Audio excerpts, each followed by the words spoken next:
Going forward, we're gonna move on, and I kind of want to take a step back. This is an Unearthed Arcana that came out a little while ago. I haven't reviewed or anything on this channel, so I figured we could go through it really quick. But this has a bunch of new races that you can play as. So the three races are Fairy, Hobgoblin, and it's specifically of the Feywild, so there's a slight difference between this Hobgoblin and the one we already got in one of the monster manuals. Then we have Owl Folk and Rabbit Folk. So, cool. They're all cute little animal creatures, except the Hobgoblin, who's an ugly little goblin, or ugly big goblin. But I'm not really going to go too much over this. I like it all. They're fine. There's nothing too crazy in here. I don't mind level 1 characters having flight capabilities. I know some people freak out every time that happens, but never had a problem with it in my games. I've been doing it since the beginning.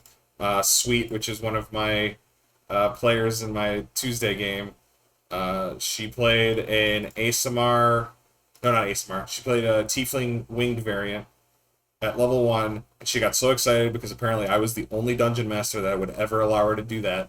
So people are afraid of flying. I don't get it. Flying makes a couple things irrelevant in but you can compensate for it. Plus, when I have flying and they need to get over like a gap or something, yeah, sure, the flying one can get over, but what about the 3 other party members who can't fly? How do they get across? So it still makes problems they need to solve. It solves very little problems. It's just fun for them. It's annoying when they combine it with Swashbuckler and then they can fly in, stab somebody, and fly away. That's frustrating, but that's a different issue. It has nothing to do with flying. Alright, and then the Hobgoblin, they're kind of like, what's that other race the giant race, they kind of remind me of those. Here, we'll go to New Beyond, because I can't remember all the races off the top of my head all the time. I'm sorry. I'll try to do better. We're up like 50 different races at this point. So, if we go down... What's the one that it reminds me of? None of those. Oh, come on. There's all the UA ones we're just talking about. Alright, it's not... Oh, Furbolgs. There we go. It kind of reminds me of Furbolgs. The Furbolgs are Fey, like... They're already Fey. Or no, they're part giant. Do they have anything to do with the Fey? They're druids. Druids tend to have to do with the Fey. Oh, well, they're not really Fey. Well, anyway, so that's what this reminds me of. It reminds me of those creatures. This hospitality is neat. They get extra temporary hit points when you give temporary hit points out as a help action. That's really neat. Like, this seems very powerful, but cool and unique. Owlfolk, I don't think they can fly. No, Owlfolk can't fly. Weird, but, well, okay. Dark Vision, of course. Magic Sight, this is neat. You can cast the Detect Magic as a ritual. That's really neat. Nimble Flight. Oh, you can fly. So, you have a flying speed equal to your walking speed. When you fall, you can use your action to make the next area stuff. Stop falling and fly in place till the start of the next turn. Slide and feathers, you have proficient stealth.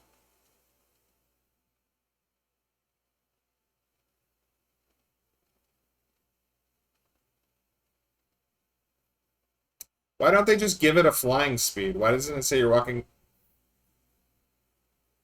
Am I dumb? Or is that how they always give things flying?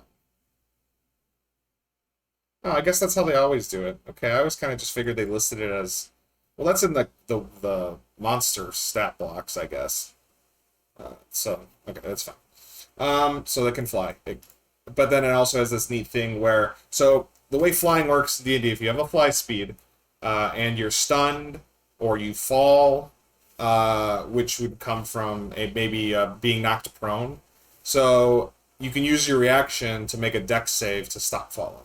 So that's really cool. So, I'm not sure how that would work. Like, would you be prone in the air if they knocked you prone and you started falling? See, I maybe want some more clarification as to what this means. But most fly speeds, you have to be continually moving as well to stay flight. You can't hover in space unless you have a hover speed. Then you can hover. So that means you can't just stay in your... You can't just not move, basically. You have to always be moving your character around. And then the rabbit folk, which are neat.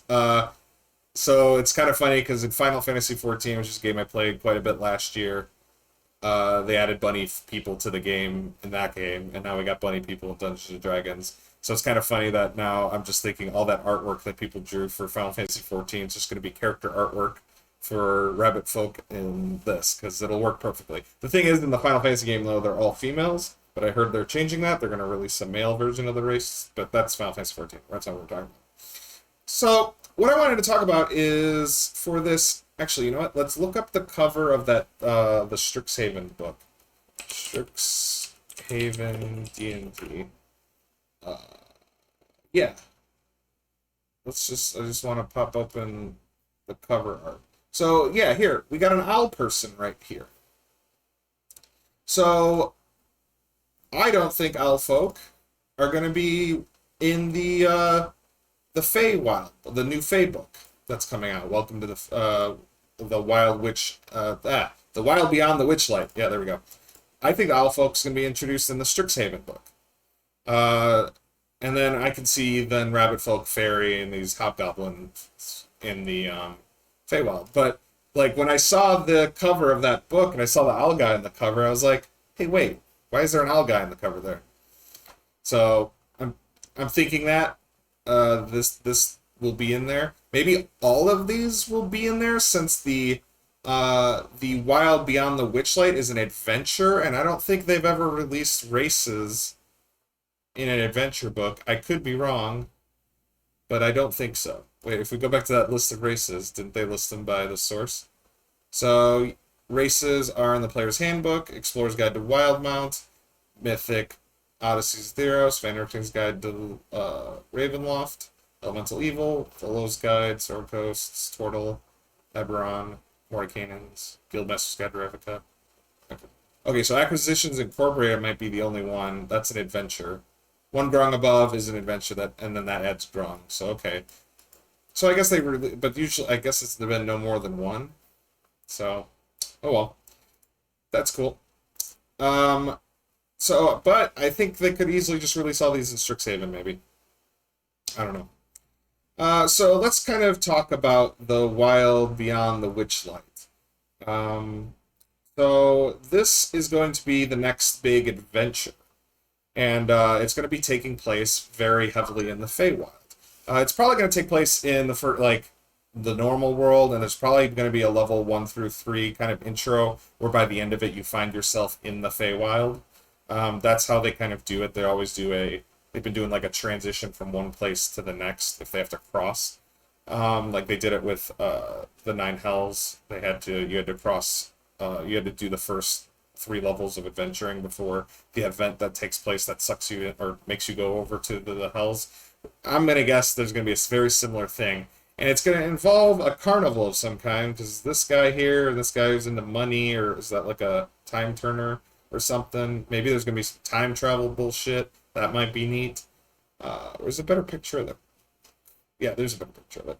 The cover. So, and then we have to see this big carnival front and center with this creepy, might be the big bad guy. Who knows what this guy is? He might be your patron, or like somebody that is opposed to this guy. Who knows? But the carnival theme got me thinking, and got a lot of people thinking, about the carnival in Van Richten's guide. It's called the Wandering Domain of Wonders. So here we have a Dark Lord named Nepenthe. We have entertainment, fey bargains, misfits, and wandering exiles. And then we got, it's a carnival. And it's like a whole domain devoted to a crazy carnival.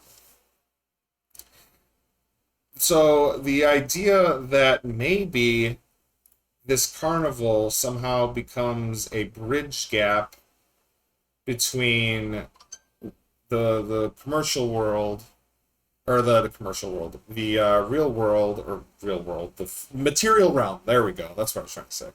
And the alternative dimension of the Feywild. And maybe the carnival comes into town, and that's the whole beginning. That could be the level 1 adventure. And then you get mixed up because this carnival turns out to be this carnival. It turns out to be this wandering domain of dread that just appeared, and now you're stuck in. And maybe you escape this dome. That would be really neat if you then escape this carnival. Maybe this is only the first, like, and when you escape it, you find yourself in the Feywild. Like, that could be really kind of how this whole thing starts, and it would be really neat. I think it would be a really neat way to start an adventure. I've started an adventure with not a carnival, but with a festival. It's fun. It's one of the best ways to start it. Get your players in a festival. Don't start it off in a what's it called? In a tavern necessarily. Just hold on, my phone's been pulling up.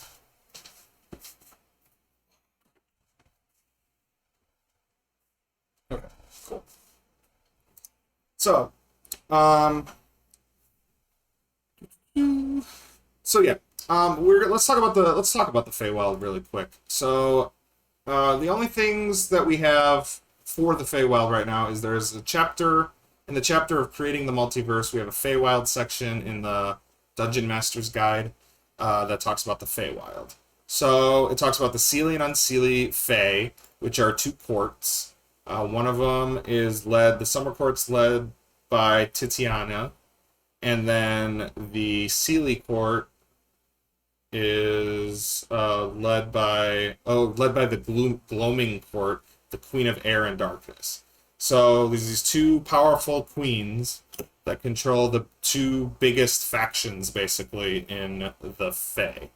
The way you can get into it is very bizarre, because it's very convenient for the Dungeon Master, because apparently the distance between the 2 realms is very small, like as far as like parallel universes go. So there's lots of places where they cross over one another. So what this means is you could walk into a forest, and all of a sudden you look around and you notice the forest is maybe slightly different, the trees are bigger, and you start seeing maybe like floating lights and colors. The sky's a different color than it was moments ago. Wait, why is it still day? It should be night now. Like you could find yourself in the Feywild on accident. So it's kind of convenient. Like, you'd be like, hey, go run this thing, go into the forest and find this thing, and then it's like, then you just suck them into the Feywild and then, without them realizing it. So they wanted to point out, I think specifically, they said time flows strangely compared to the material realms, and they pointed that out here in this article. And I was like, that's interesting. How does that work? So time moves different in the Feywild than it does, and basically it's random. There's no constant speed. So what you do is you can roll a d20 after spending a day, and you can choose what time works best for your campaign. You can do the conversion yourself, and you could make it consistent, or you can roll on it every time.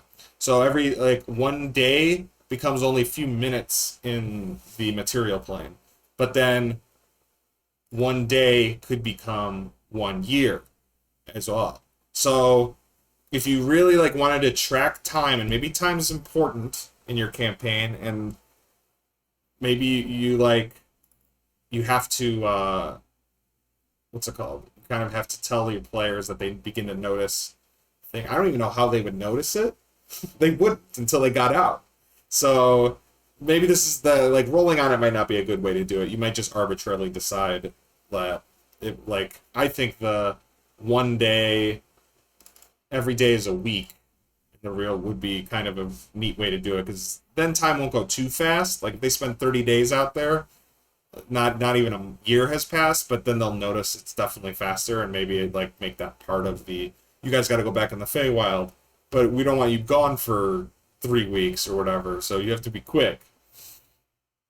You can put some time tension on adventures in the Feywild. And it also sounds like the way they describe the Feywild, they say it's a very dangerous place.